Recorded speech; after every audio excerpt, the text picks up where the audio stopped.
Hi everyone, I've been planning on making this video for a while now, but I'm finally doing it. What will this video be about? I'm going to customize the lighting on this keyboard. This is the HyperX Alloy Origins core. Before you can customize it, you will need the NGENUITY app.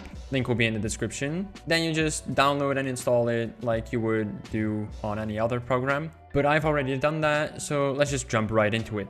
Once you're done installing the program, it should look something like this. I have a lot of presets already, but I have the off preset selected to begin this video basically. Some of these presets you've already seen in the intro. So what I wanted to do in this video is showing you how to make presets that look like it, that don't like, I'm not going to completely remake one of these. I'm just going to show you presets inspired on it, basically. So first of all, you want to start by clicking add and then new. And then you just want to give your preset a name. I'm just going to call it YouTube vid, I don't know, done. And then it should create a new one with the default rainbow effect. Once you've created your new preset, you want to, or you can keep this, or you can completely remove it already. I'm just going to hide it. That's by clicking on this eye icon here, because I'm going to need this later on. What I first want to do is make a solid layer first. This is the nice thing about this program, in my opinion, is that you can work with layers. So if I put this above this and I enable this and I click the eye icon again, the wave effect is one layer higher than the solid effect. So that one kind of has priority. So you will see that one. If I put solid above wave, you're not going to see the wave. You're going to see the solid one. This is a cool trick that we're going to use in this preset that we're going to make.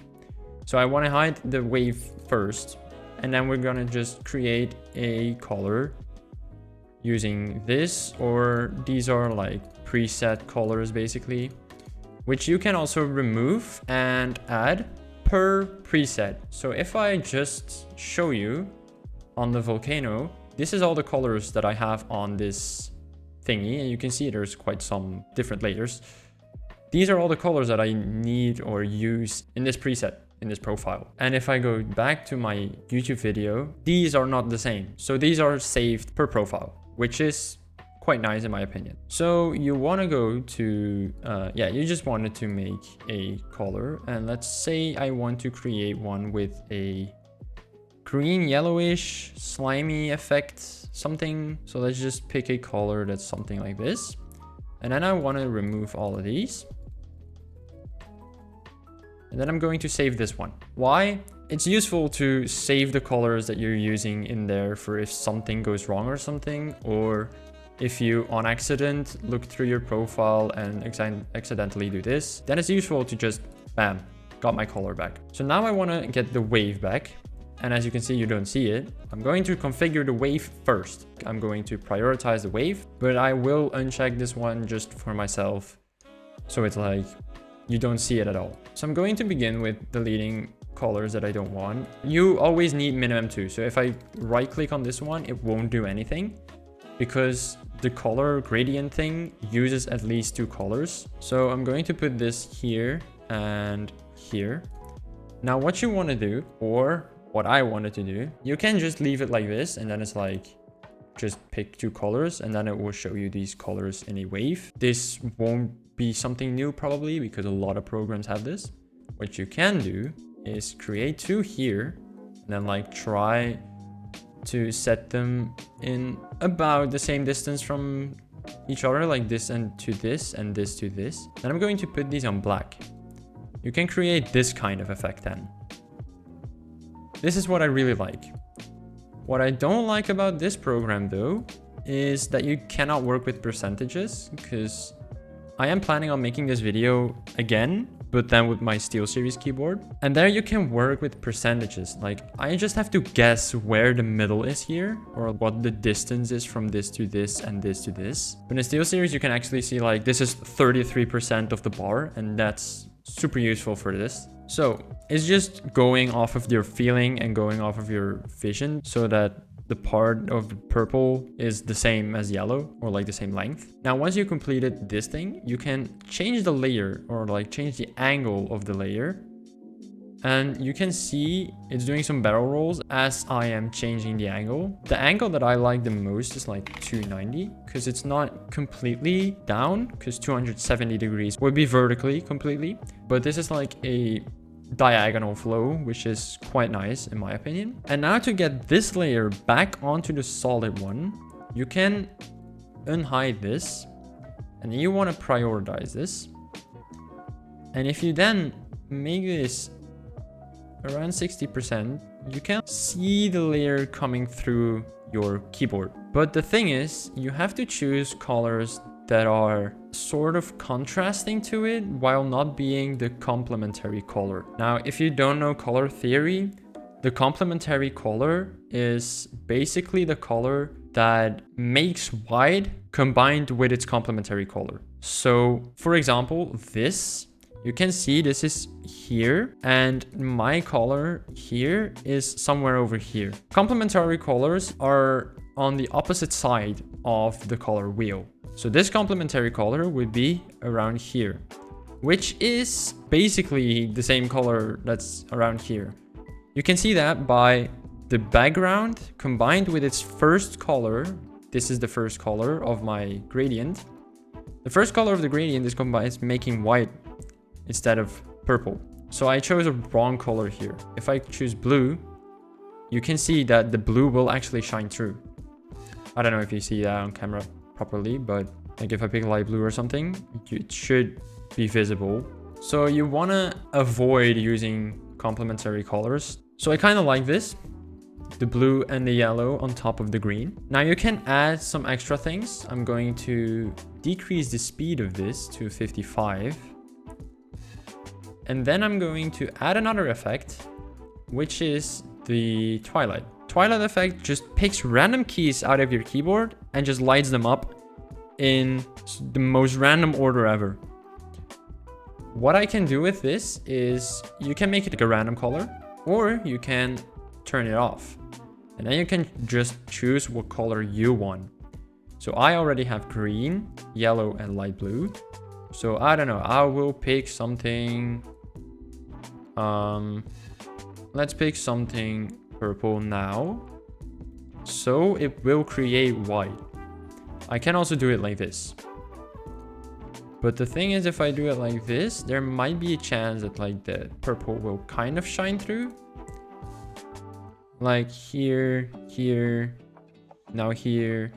The purple is actually shining through a little, which is pretty cool. So this is a profile that I just made with no inspiration, just looking at the colors like, okay, I like this, maybe if I combine them, it'll be something. But if you get inspired by some theme, which I asked ChatGPT sometimes for a color theme, then it will come up with northern lights maybe, underwater ocean, nebula, volcano, those kind of things. And then you can create some cool things like the volcano. My color theme of volcano, if I just hide everything here, the solid layer is just lava inspired red, orange. And then I put waves on top of it. All three waves are exactly the same, just on a different level. These two are completely the same, just a different speed. And this one is like a little more to the right and a different speed. The speeds are making that it all comes down on a separate timing. This one is only these keys. This one is only these keys. And this one is all these keys. Combined, it makes like this part falls down and this part falls down and this part falls down and this one again. But if you wait long enough, it will start doing in like some random order because the speeds are all different. So that's also something you can do. You can choose all lights, then it will just follow every light for that one layer, or you can do the selection. And then I just added two twilights with a bright orange or like a lighter orange and a somewhat light reddish. And then you get this effect, which like is some lava bubbles and lava flowing down. You can also do that with different themes, like I said, with Northern Lights, where it's just a light blue background for the sky, a wave that's with a sort of cyan, a purple, and a light blue again. But the light blue is like a different color than this again, because otherwise you wouldn't see it. And then again, twilights of just white and a white with a little bit of blue in it. And then you can just stack the twilights, of course, like with the other profile. And then you get something like this. Now, I really love this profile and I use it a lot. But the profile that I use the most is this one, which again is just a solid with dark blue, wave with this, twilight with like a cyan, light blue, and then just a white again. I've shown you normal profiles basically, or like these are a little bit more advanced as well, but you can do reactive effects as well, which is like above here. The fade effect is just you click, the color changes, and it will go back depending on the speed you set it. The fade effect is just this. But it just creates a nice immersive typing experience with all of this combined. For the Northern Lights, the fade effect is a light green, which is like the light green sparkles you sometimes see in the Northern Lights. You have 3 different effects, I think. You have a flame, an explosion, and a fade. Like this is the explosion, which is kind of like the ripple effect from SteelSeries, I think. I am going to choose the flame effect, which is a pretty cool effect, but it's hard to use for me. I don't really like it, like how I use it most of the time. With all these colors used, let's just put something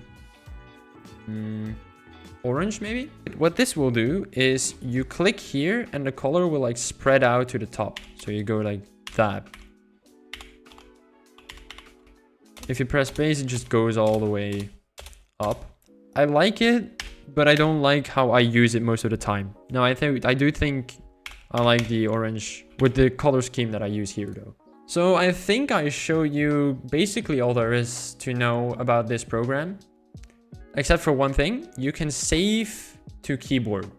Like with this button, you can choose these 3, which are accessible by holding FN and F1, F2, and F3. Now this won't do anything, even if I close this. These 3 won't do a single thing as long as I have the program running.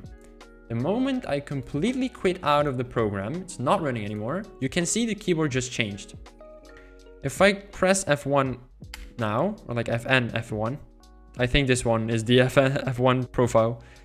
F2 is this, F3 is this, F1 is this. Yeah, okay, I was correct. So as long as the program is running, it won't do anything. What these are, I set these profiles with the save to keyboard function as my onboard profiles. So if I unplug my keyboard and plug it in a different computer, these 3 profiles will be the profiles that it remembers. So with all of that showcased, I want to thank you all for watching. If you enjoyed watching, please let me know by leaving a like down below and consider subscribing if you'd like to see more from me. I will put some of these profiles in the description along with the profile I just made to show you all of these features. Please also check out my Twitch channel as I'm planning on changing my keyboard on stream again. That being said, have a nice rest of your day and I hope to see you in the next one. Bye.